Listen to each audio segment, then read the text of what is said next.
Welcome to As I Live and Grieve, a podcast that tells the truth about how hard this is. We're glad you joined us today.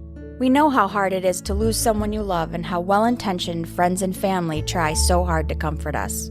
We created this podcast to provide you with comfort, knowledge, and support. We are grief advocates, not professionals, not licensed therapists. We are you. Today we are speaking with Melissa Pierce. Melissa was widowed overnight at the age of 44 when her husband Dave didn't wake up on a cold Saturday morning in 2011. As a solo parent to their two sons, Melissa knew she had to take care of herself first so she could care for her kids. They needed her support more than ever, so she began the work of processing her deep grief and practicing radical self-care to move forward. Melissa has rebuilt her life and established, for the very first time, a deeper knowledge of herself. She is a testament to trusting her gut and standing behind her choices. She is happily remarried to her Chapter 2, Sean, and they now call the Oregon coast home. Melissa's purpose is living a joyful life and inspiring others.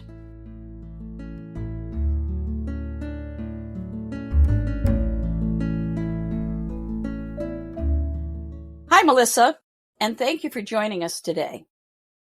Melissa is the author of Filled with Gold, A Widow's Story, and she has graciously agreed to chat with us today about her journey to this point with her grief after the sudden and unexpected death of her husband. Melissa, when I asked the significance of your title, Filled with Gold, I admit it was so refreshing to hear you mention the Japanese process of Kintsugi, where a broken item is repaired with a golden adhesive, and then it's regarded as an item with more beauty for having been broken but repaired. I think this is an incredible concept, and I admit I had seen pictures of some pottery and vases and everything, but I didn't really understand what the whole purpose and principle was. So can you help our listeners connect your story to this process? Yes. I know I had seen the pottery before too, prior to Dave's death. And I thought, oh, this is interesting, but I never really gave it a thought. So when Dave died in 2011, my heart was broken. Like literally, they had to put me on an EKG, and his death was so sudden and traumatic that my heart was doing flip-flops, and I was worried about my heart. And just the trauma of losing him so suddenly, and I just felt like my heart was broken. My heart was different. And so when I saw the pottery, it just really resonated with me, and I dug into it a little bit more, and I've seen this really cool quote. It's called The Art of Precious Scars. So because the pottery was broken and the Japanese artisans put it together with the gold lacquer, it became a more beautiful piece because it was put back together. It was broken and put back together. And that just really resonated with me.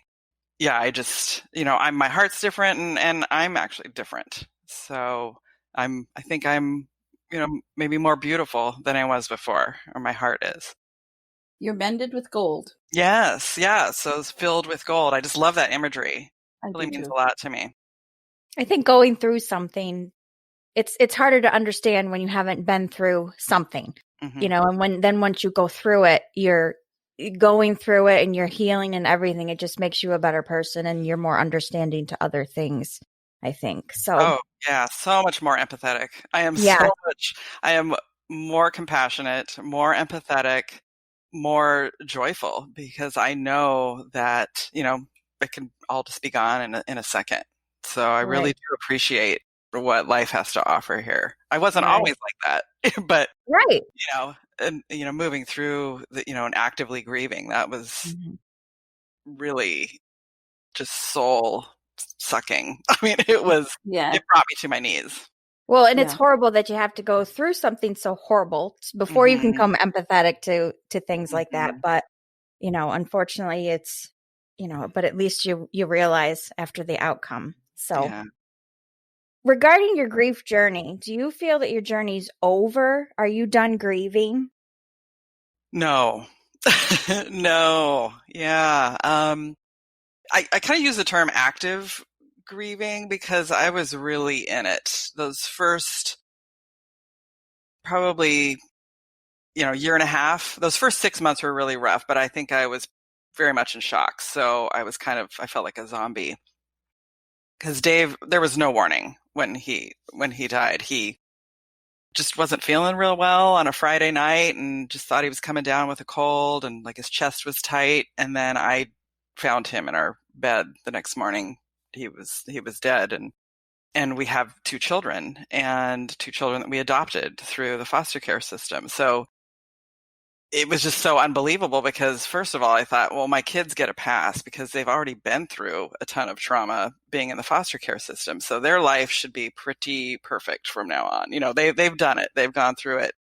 So I just Dave and I were both moving through our life thinking like these kids are golden now. We've got them. We're going to give them a good life and everything's rosy. And so when he didn't wake up, when he died that morning,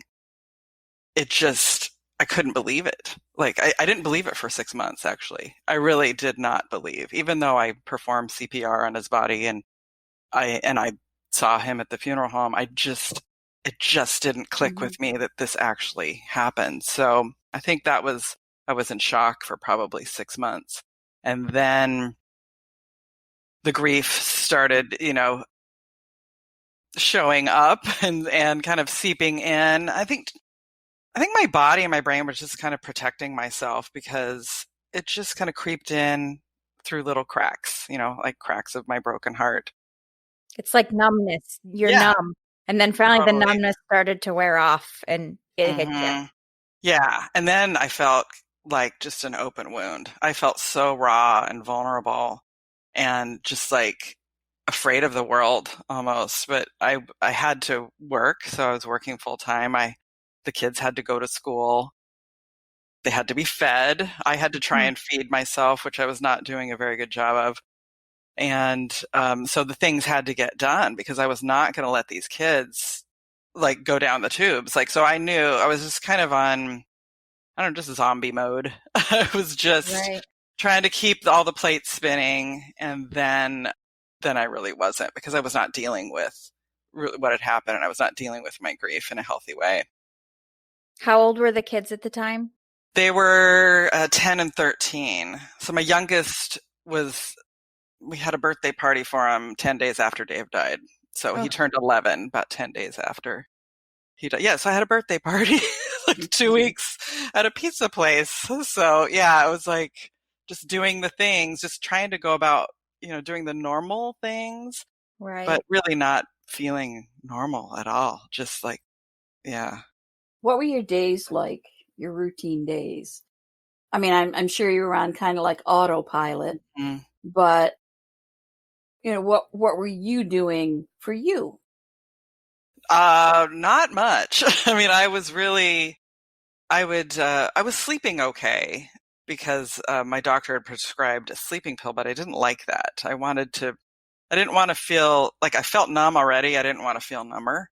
So I stopped taking that and I was able to get some sleep, but I would just, wake up, get the kids some breakfast, get them off to school, and then I would log in for work. I was working remote full time. So I was actually able to work from home, which was really nice. But I would do my job and then go pick them up or go to their basketball games or their baseball games. And I just felt like I was not even part of this world.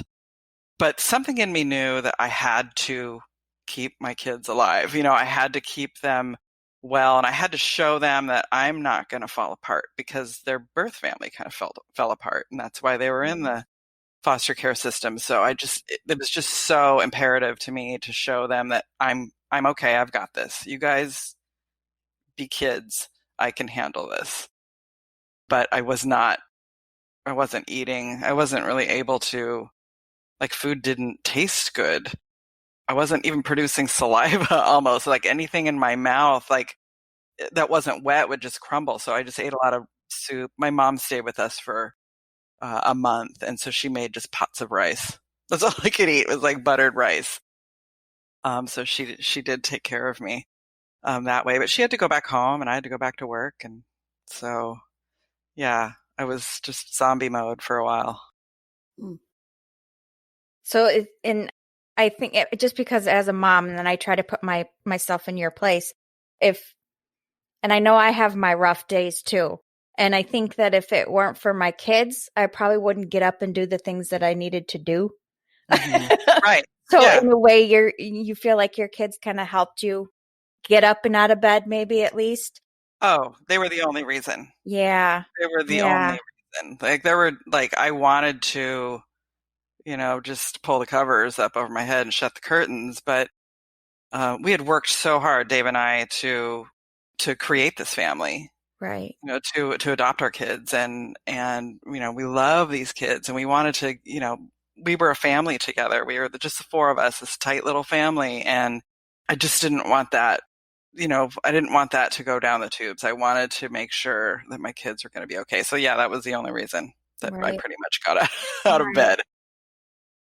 Now I know that everybody that we've talked to, they all have talked about how they have to hit rock bottom, and they hit their rock bottom, and you hit yours and realized that you needed to make a change.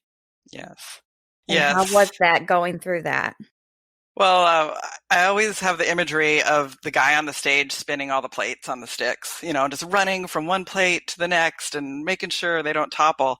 And that's how I felt. Working full time, parenting, solo parenting.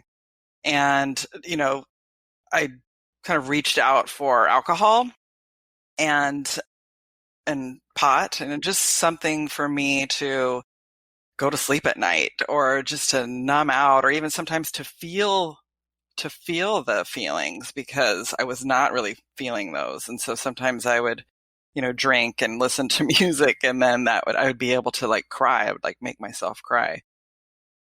But I was doing that way too much, and I knew it was a problem because I felt like I was having a nervous breakdown. I didn't officially have one, but I knew I was really suffering, and it came to a point where I was really hungover, and I went to work. I was moved back to Portland at this point, so I had to go into an office, a physical office.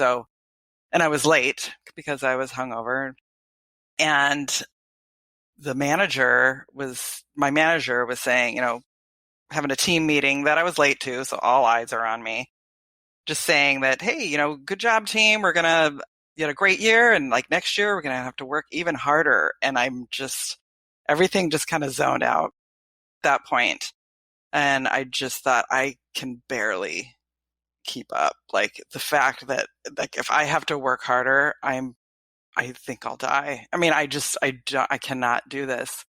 And so I just went back to my cubicle and just laid my head down, and I just started crying. And that's not something that I did. I always like to show the world that, hey, I got this. I'm strong. I've got all this, and I don't got this. So one of my really good friends in human resources, she pulled me into her office, and she's like, what's going on? And I told her, she's like, just go home and we'll figure this out. And I made the decision right then and there that I'm quitting my job. And I went and talked to my brother who was in recovery, and I told him, like, I reached out to him. It's like, hey, I'm over drinking. I am really not dealing with this very well. And so he was a really great support for me. But just the fact that I was just acknowledging, like, I don't have this. I need help. I am suffering here. And so that was my low point, because if I go down, the ship goes down, and my kids go down with it. And I was just not going to let that happen. So reaching out for help was a big deal for me. And then what did you do from that point? Once you realized you needed to, I guess you needed to take care of yourself. Mm-hmm. What did you do? What did you start doing once you knew you had to turn things around?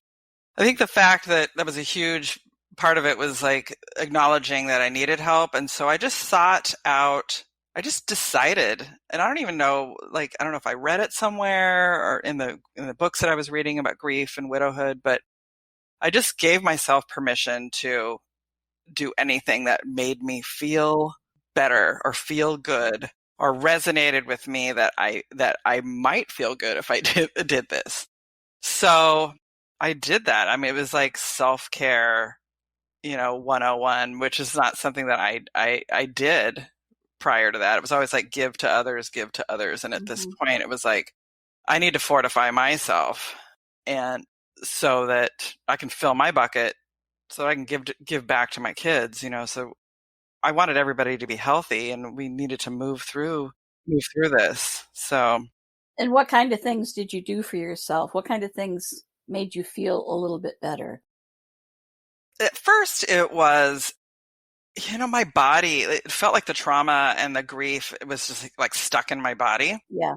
So I did a lot of pedicures and body work Mhm. and massage. I walked a ton. I just started like just walking and listening to music, Pilates, yoga, just anything to where I could move my body and kind of worked the grief out of my body so that so my mind can kind of process and get some clarity about, what had transpired. Dave's death, how lonely I was, how sad I was, how, hopeless I felt.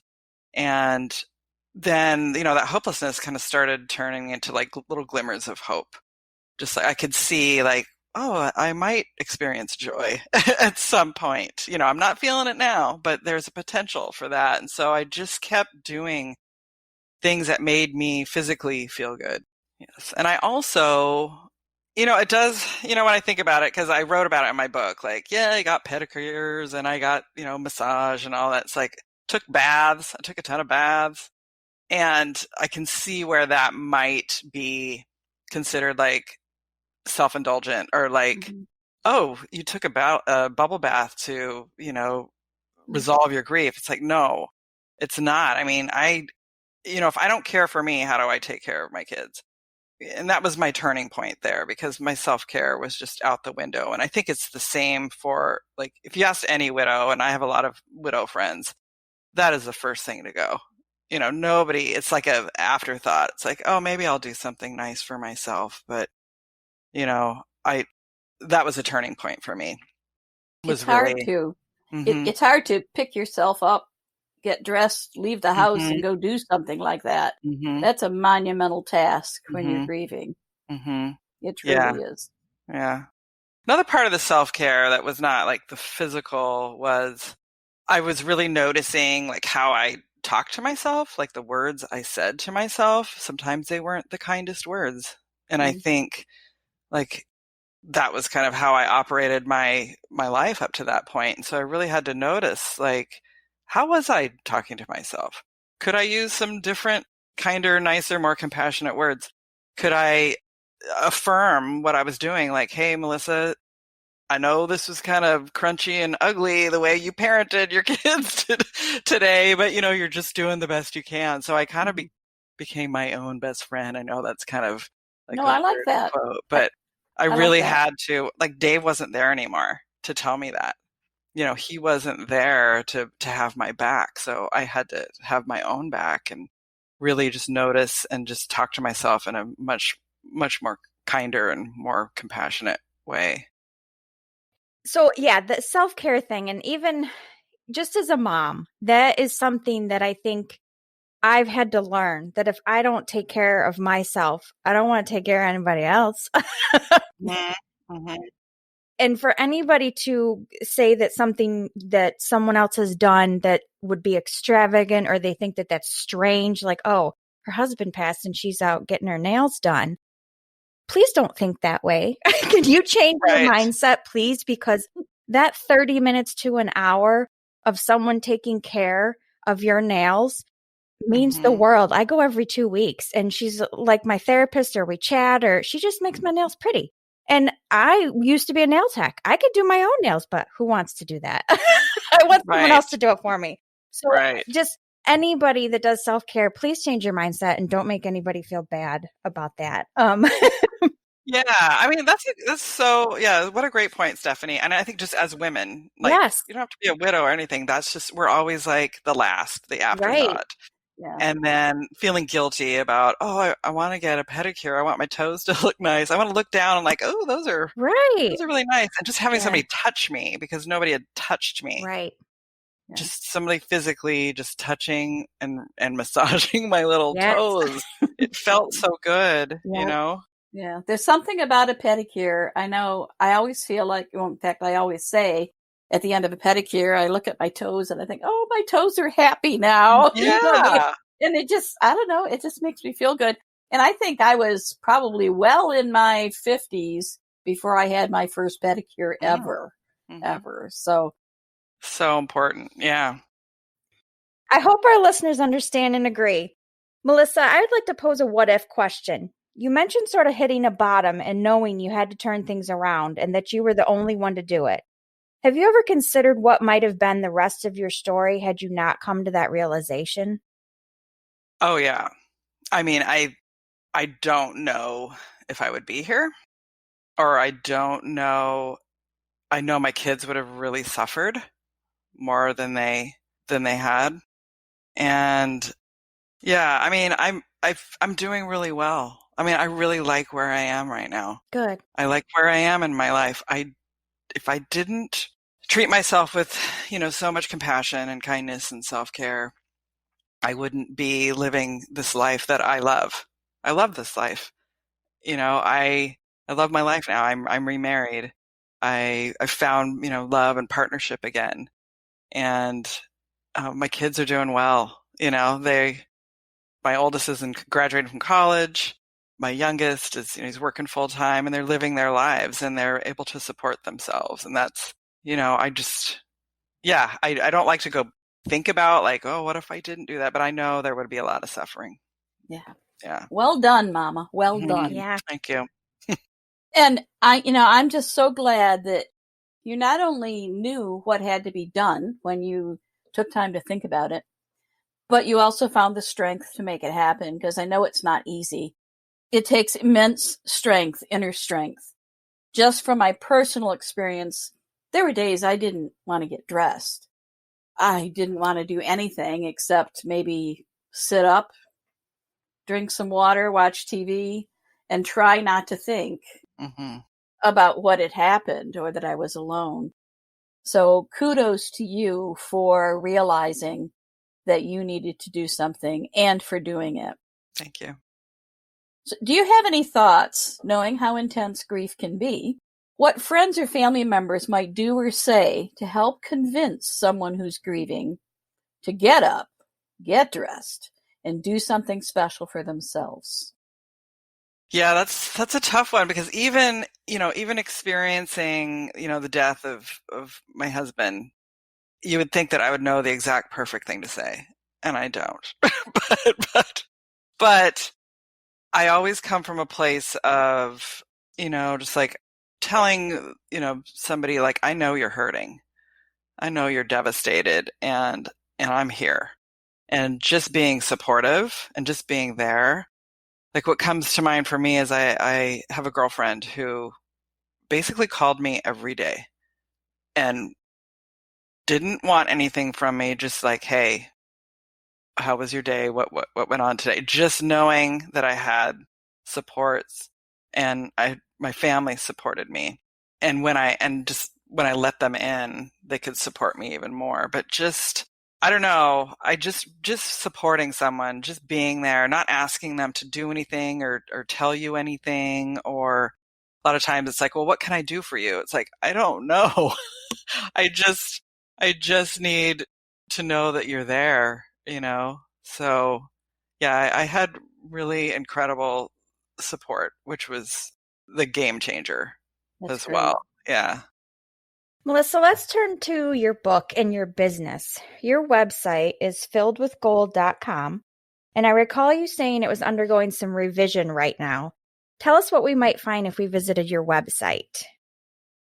Well, it's actually filledwithgold.org, because somebody has the .com. So it's like, I don't know who, but they have it. So it's filledwithgold.org. So yeah, I wrote the book a couple years ago because I would tell my story to people, and they'd be like, "Oh my God, you should write a book." And it starts from the moment we first met our kids, because they were 5 and 7 when they came into our lives, up to 2017, to me, meeting my husband in this life, Sean, and moving forward through through the grief. But it was a book that I wrote it because it's a book that I wanted to read. Because back in 2011, there was just not a ton of resources. At least I couldn't find them. Podcasts were not a huge thing. And I was just like searching for books when I could read books, because sometimes I couldn't read very well with the widow fog.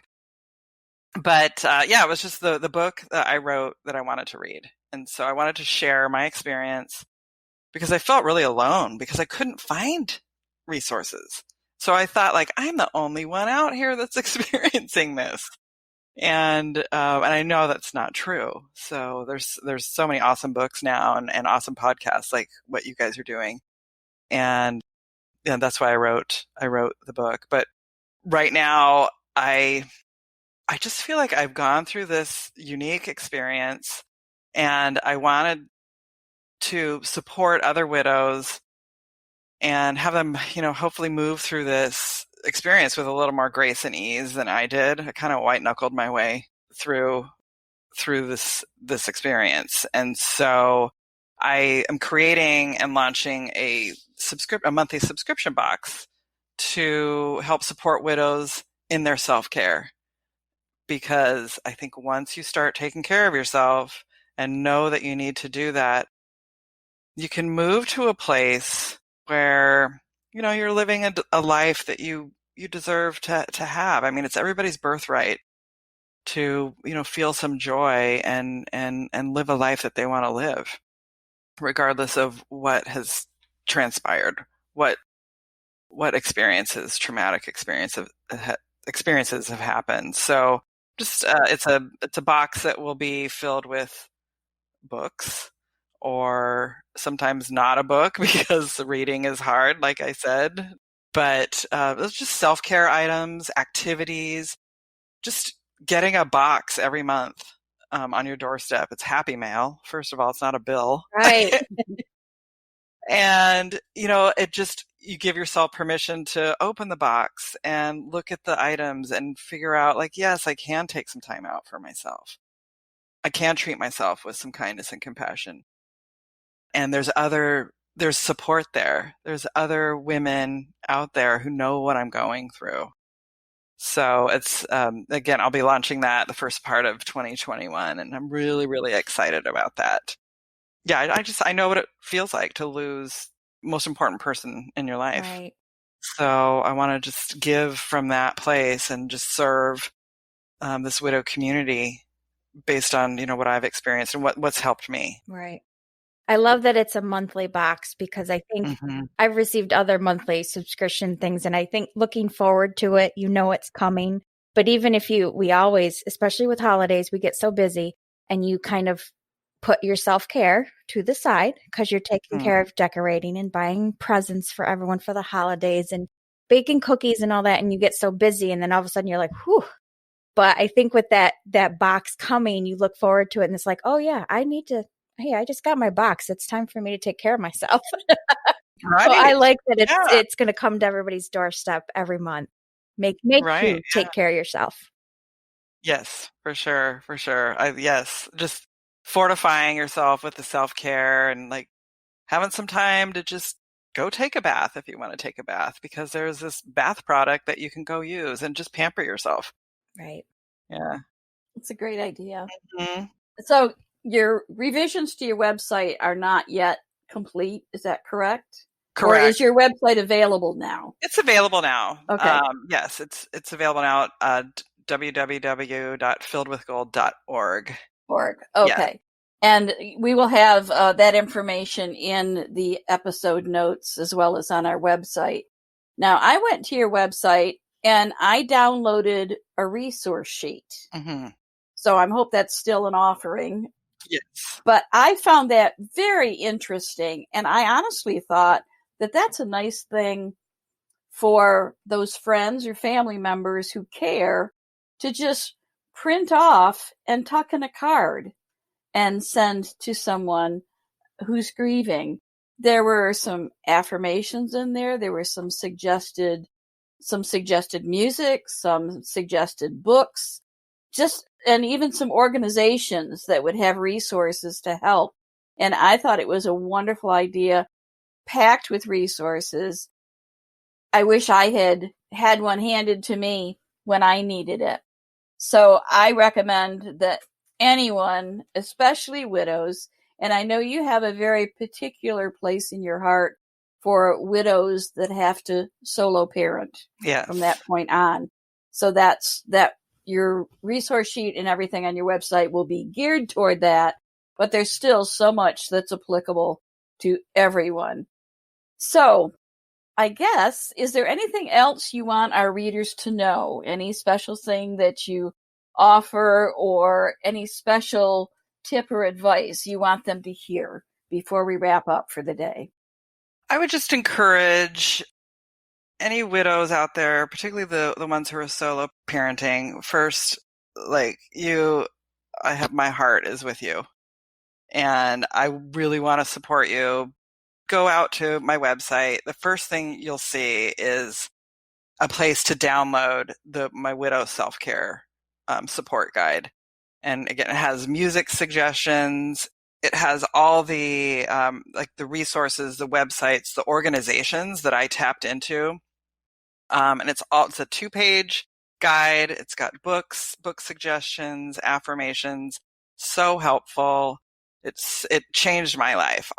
Everything that I put on here, this is my life. This is my guide.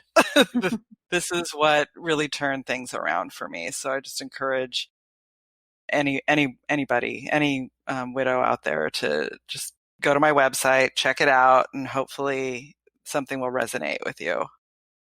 Great idea. Great idea. Before we wrap up today, I want to thank you again for being here.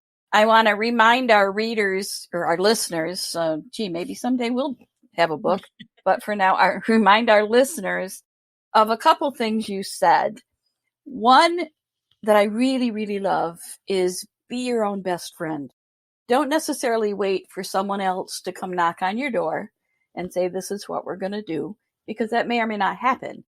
And even if someone did come to your door and knock on your door, chances are you would say, I'm just fine, and do everything in your power to get them to leave you alone, because you don't really want them to know what's going on in your mind or in your life at the moment. So be your own best friend. And the other was, consider, if you will, that Japanese art of Kintsugi, and think and learn to respect that things that are damaged, scarred, vulnerable, and imperfect need to be respected and admired.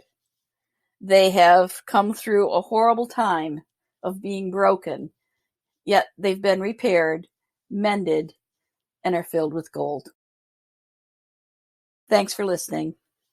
Hopefully we'll hear from you next week. Thank you, Melissa. Thanks, Melissa. Thank you.